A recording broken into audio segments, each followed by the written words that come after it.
तारातरा मठ एक तपोभूमि मानी जाती है। वहाँ पर एक ऐसे योगी पुरुष ने तारातरा मठ की स्थापना करी। मैं थोड़ा संक्षिप्त में बताऊंगा। जैतपुर जी महाराज योगी पुरुष का नाम। जैतपुर जी महाराज तारातरा से 3 किलोमीटर 4 किलोमीटर दूरी पर एक गोमरख धाम करके धाम है। उसकी पहाड़ी लगभग चढ़ाई है 1.5 किलोमीटर या 2.25 किलोमीटर ऊपर पहाड़ी में एक छोटी सी गुफा। उस गुफा में महाराज जी तपस्यारत और वहाँ तपस्या करते थे। तो केवल मात्र भगवान का आसरा और भगवान का भजन करने में लीन थे। परंतु ये काफ़ी पहले की बात है, संसाधन भी कम थे और भजन में मस्त थे। अचानक वहाँ एक भील समाज के चांदाराम जी भील अपने काम के लिए ऊपर पहाड़ में गए और वह पानी का एक ऐसा स्रोत है, इसका नाम कलसिया लोकल भाषा में, और वो ऐसा स्रोत है कि कितने ही अकाल पड़ जाएं फिर भी कभी पानी उसका ख़त्म नहीं होता है। तो उस पानी के सहारे महाराज जी ने तपस्या शुरू की थी और तपस्यारत थे। चांदाराम जी गए, पानी पी करके देखा कोई संत बैठा है, तो संत के पास दर्शन करने के लिए गए। महाराज जी ने पूछा भाई क्या करते हो, तो उन्होंने सीधा सा जो था अपना परिचय दिया और कहा मैं महाराज जी शिकार पर निकला हुआ हूँ और शिकार करने के लिए आया हूँ। महाराज ने कहा शिकार करना छोड़ो और कुछ अच्छे काम मैं आपको बताता, वो करना आपका बहुत अच्छा होगा। तो चांदाराम जी का बाबू जी के प्रति अटूट विश्वास और श्रद्धा थी संत के प्रति कि महाराज जी जो आप कहोगे मैं करूँगा। महाराज जी ने उसको उपदेश दिया और सच्चा मार्ग बताया कि ये मानव का धर्म है और इस पर चलोगे तो आपको जीवन में कभी भी तकलीफ नहीं होगी और सुखी रहोगे। चांदाराम जी ने महाराज जी का कहना माना और धीरे धीरे घर के अंदर एक संपन्नता, शालीनता, संस्कार सब कुछ एक झलक अलग दिखने लगी और चांदाराम जी महाराज जी की सेवा में रत हो गए। जब लोगों को पता चला कि ऐसे सिद्ध पुरुष और ऐसे तपस्वी महात्मा ऊपर पहाड़ में तपस्या कर रहे हैं, तो वहाँ आना जाना लोगों का काफ़ी होना शुरू हो गया। महाराज जी जहाँ विराजे थे वो एक छोटी सी संकड़ी सी गुफा है, केवल एक व्यक्ति बैठ सकता है। तो जो दर्शनार्थी आते थे वो आसपास में खड़े रहे और फिर चले जाते थे।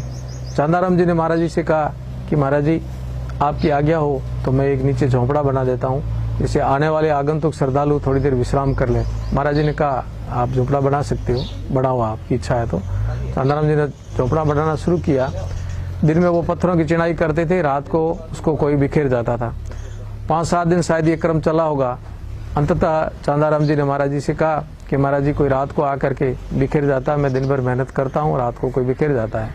महाराज जी ने कहा ऐसी तो कोई अपने किसी से भावना दुर्भावना तो है नहीं, फिर भी कोई आता तो आज मैं देखूंगा कौन आता है।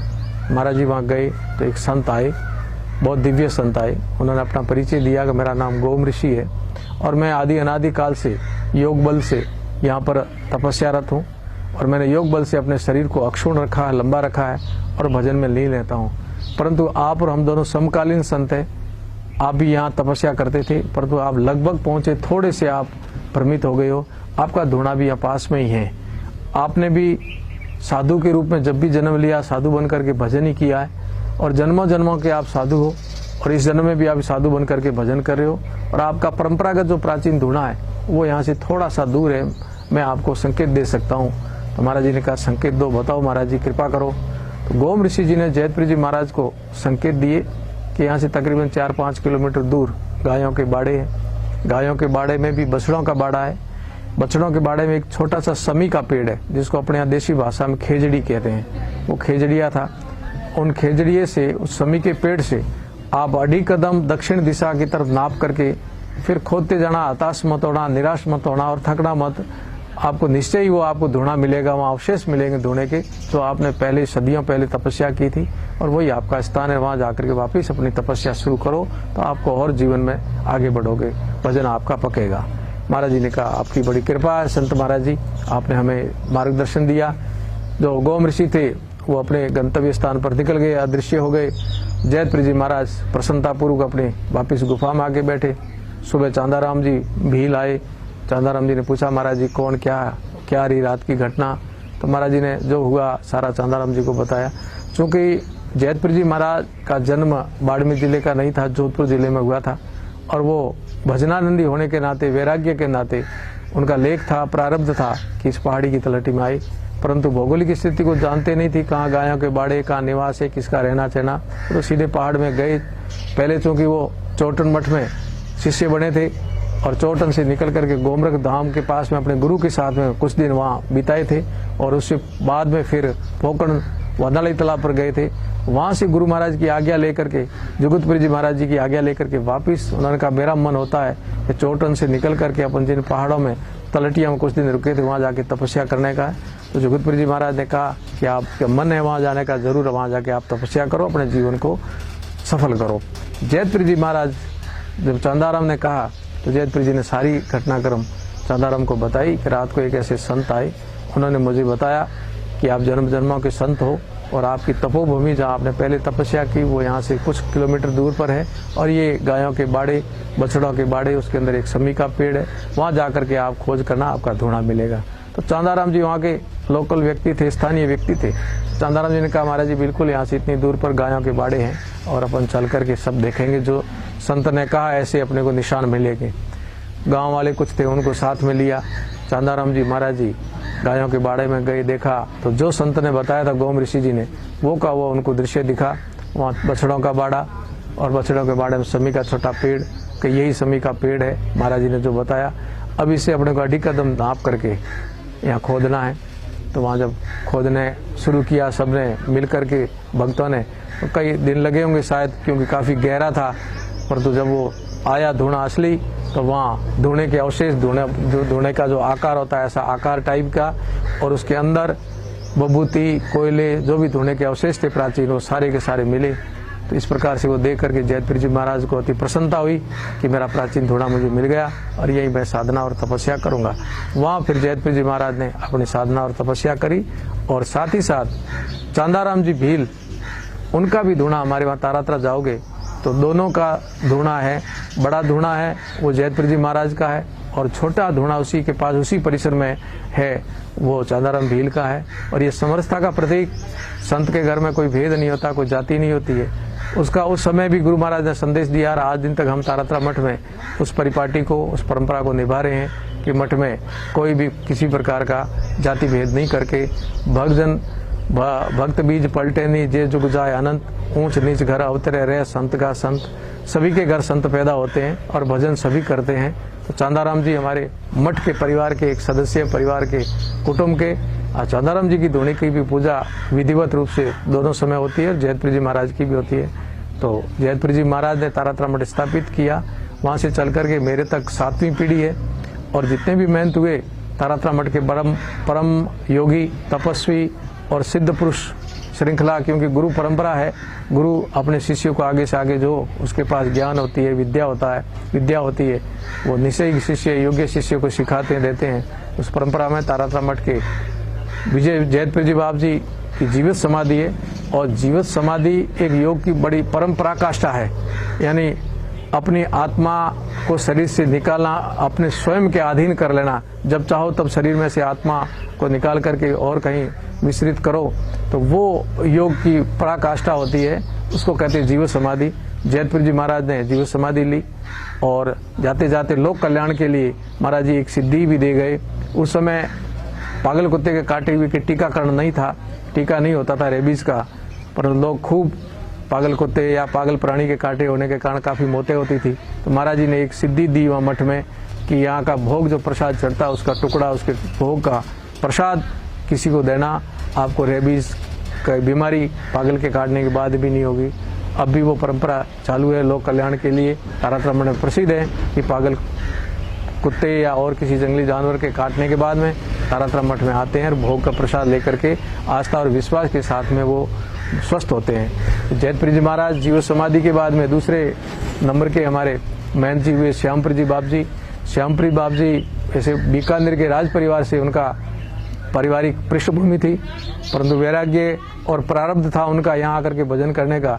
जैतपुरी जी महाराज की सेवा शुश्रूषा की, और फिर द्वितीय नंबर के मठ में महंत बन करके मठ की सेवा, भक्ति, भजन किया और लोगों का कल्याण किया। उनके जीवन में भी एक बहुत अलौकिक घटना घटी।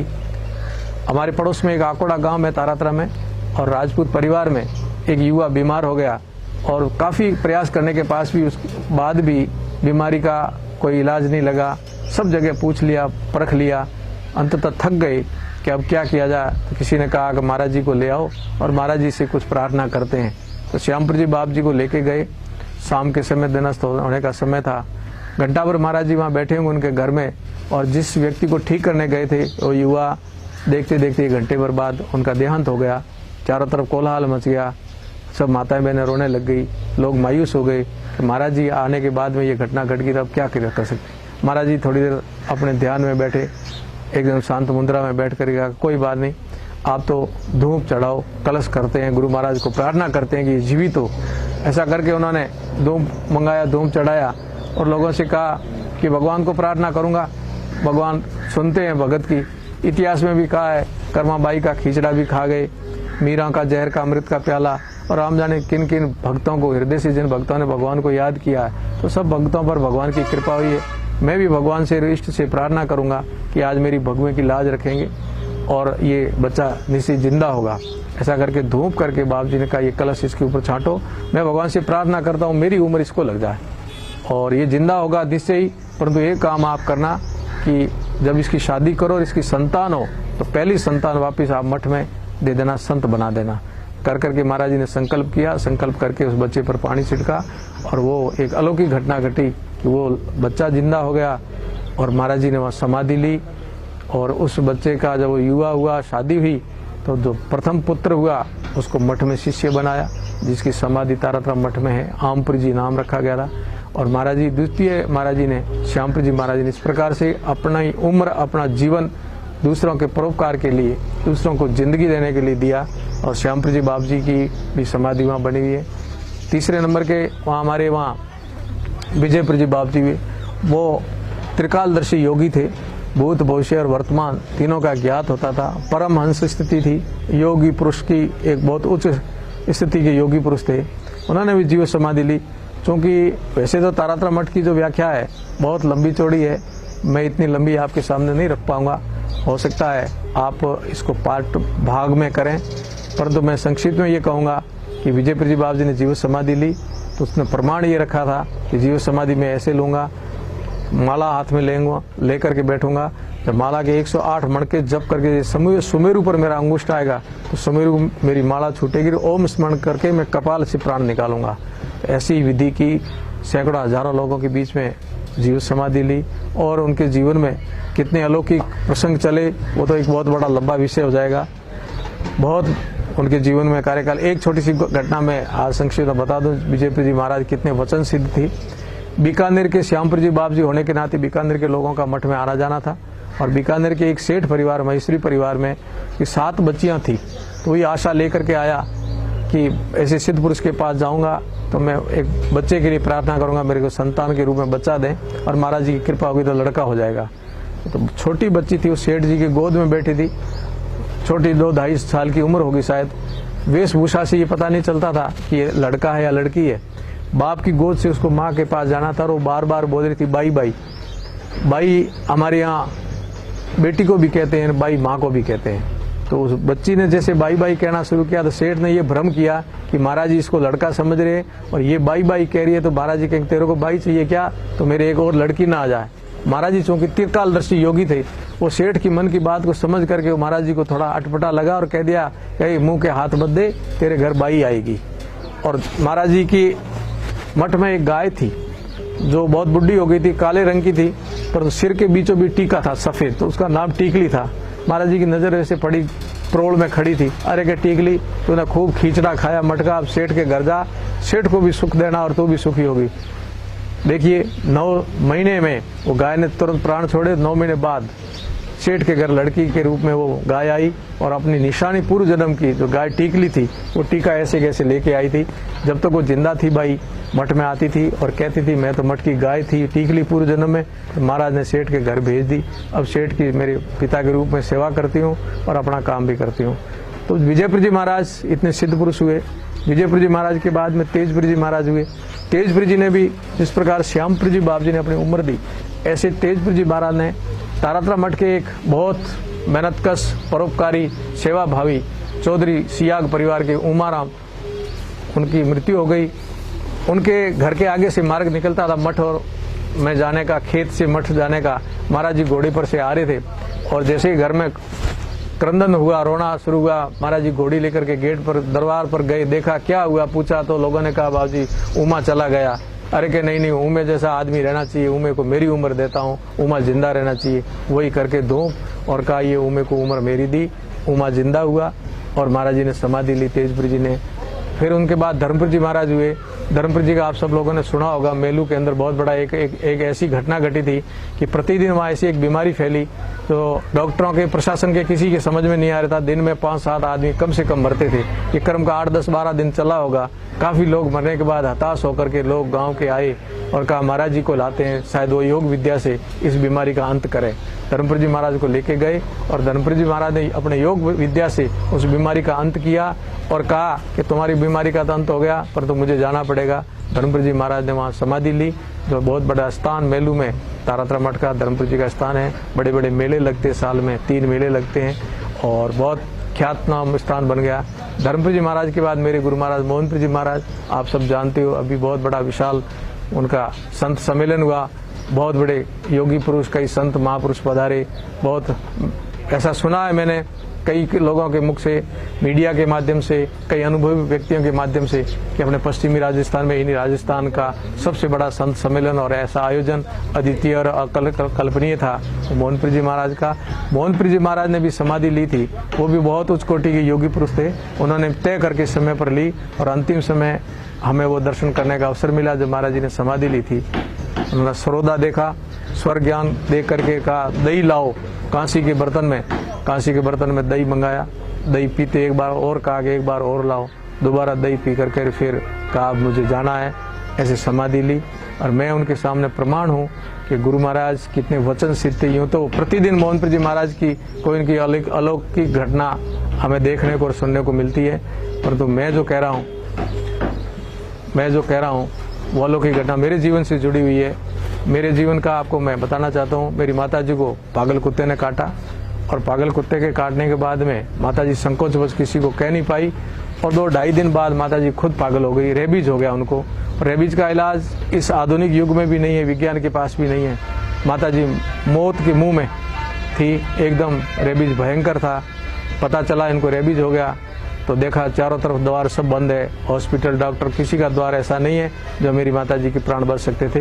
मेरे पिताजी को एक ही दिखा कि कोई द्वार है तो केवल तारातरा मठ है और मोहनपुर जी महाराज है, वही हमें बचा सकते हैं।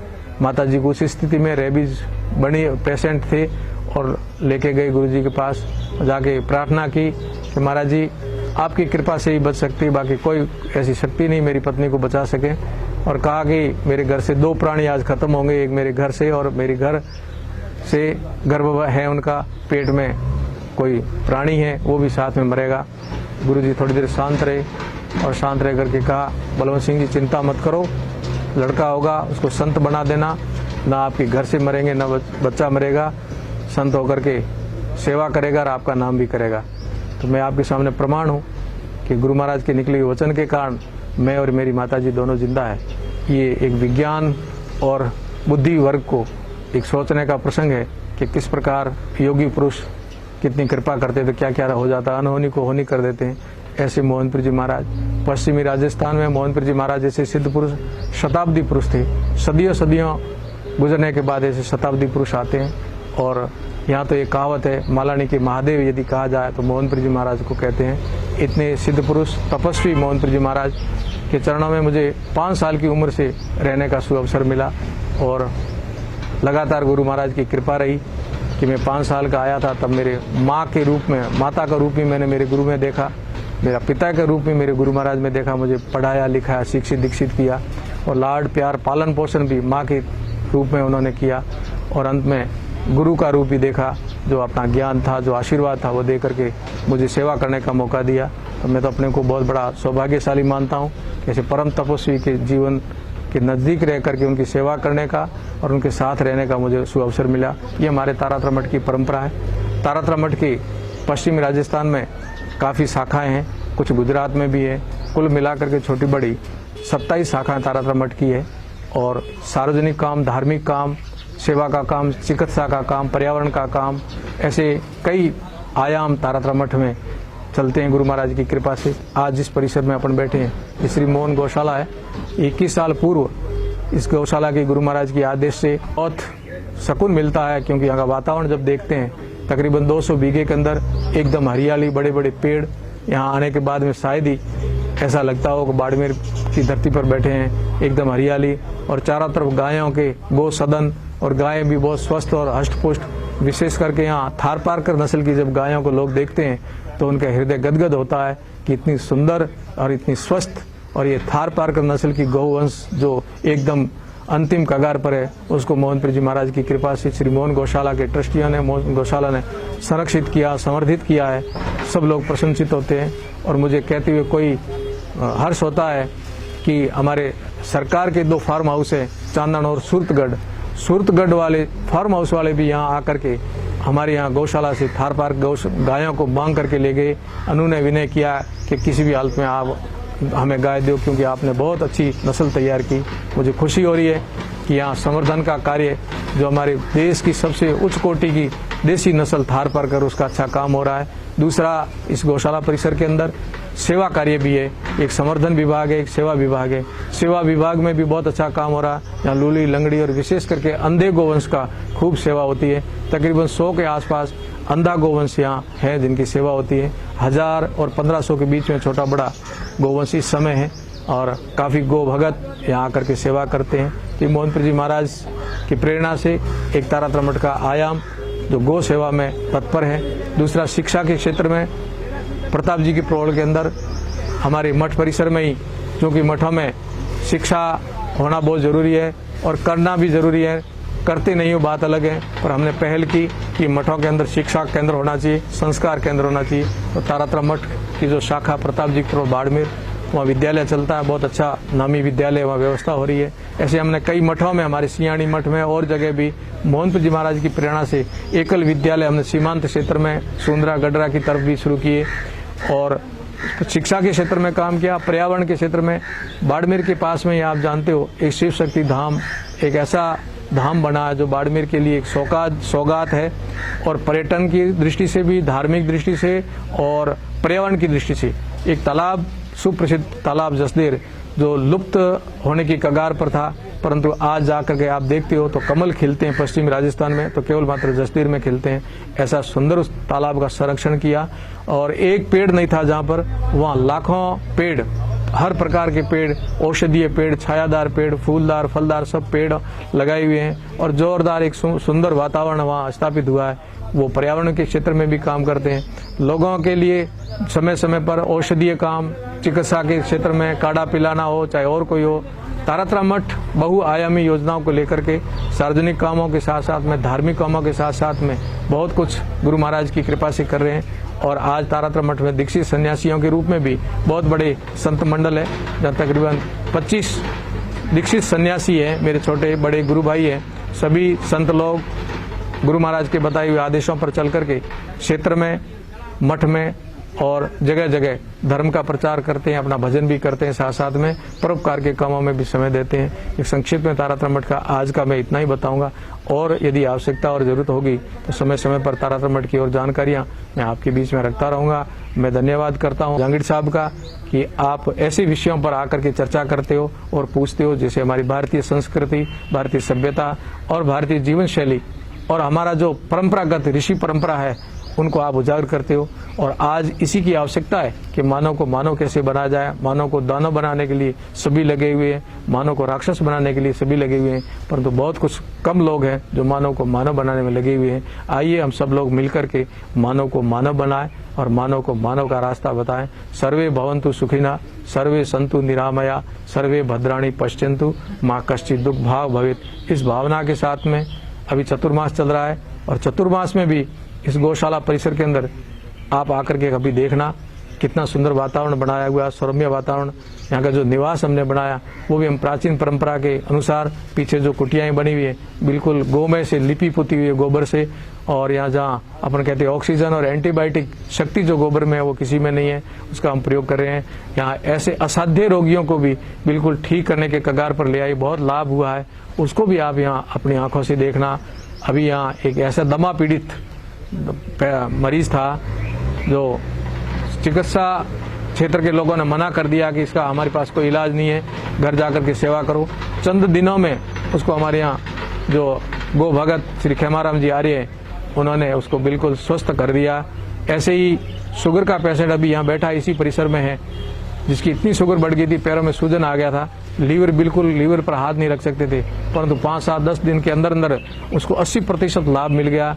ऐसे कैंसर है, शुगर है, दमा है, इनके तो हमारे सामने प्रमाण पड़े हैं कि गौ माता की कृपा से पंचगव्य के द्वारा एक ऐसी अमोघ औषध के द्वारा यहाँ लाभ मिल रहा है। इस गौशाला परिसर के अंदर भी ऐसे कई प्रकल्प चल रहे हैं। चतुर्मास के दौरान हमने यहाँ विश्व शांति के लिए यज्ञ, दैनिक यज्ञ नहीं, अखंड यज्ञ प्रारंभ किया है। यहाँ जितने भी श्रद्धालु समय समय पर आते रहते हैं, उन सबसे हम प्रार्थना करते हैं कि आप यज्ञ में आहुति दो, क्योंकि यज्ञों में ही श्रेष्ठ कर्म, यज्ञ से बढ़कर कोई श्रेष्ठ कर्म नहीं है। और इसी यज्ञ में जो हम आहुति देते हैं वो ऐसी औषधियों की है, ऐसी वनस्पतियों की है, तो बहुत कुछ हमें पर्यावरण शुद्धि देती है, ऑक्सीजन को शुद्ध करता है, चारों तरफ के वातावरण को शुद्ध करता है और रोग को मिटाता है। तो वो यज्ञ का भी यहाँ प्रकल्प चालू है, गौ सेवा का भी प्रकल्प चालू है। मैं इतना ही कहना चाहता हूँ, तारातरा मठ गुरु जैतपुर जी महाराज के बताए हुए मार्गदर्शन पर, डूंगरपुर जी महाराज के उपदेशों पर और हमारी संत परंपरा में हमारे आदि गुरु शंकराचार्य जी महाराज के बताए हुए निर्देशों के आधार पर हम धर्म का काम, स्वयं का कल्याण और परोपकार के माध्यम से जनता में धर्म के काम को कैसे प्रसारित करें और दूसरों में हम कितना सहयोग करें, दूसरों के साथ हम कितना खड़े रहे, ये मानवता का धर्म का भी तारातरा मठ के अंदर हम लोग कुछ कर रहे हैं। हम सब मिलकर के आइए एक प्रयास करें, समगच्छध्वम समवदध्वम समो मनांसी जानता। हम सब लोग मिलकर के ऐसा विचार करें, ऐसे मार्ग पर चलें कि पुनः हम सब लोग इस पृथ्वी पर मानवता को अक्षुण्ण रखें और मानव बन करके जिए। मैं पुनः आप सबका आभार व्यक्त करता हूँ, धन्यवाद करता हूँ। बोलिए गौ माता की जय, मोहनपुर जी महाराज की जय, सदगुरुदेव की जय, भारत माता की जय। सबको प्रणाम, सबको शुभकामनाएं, धन्यवाद।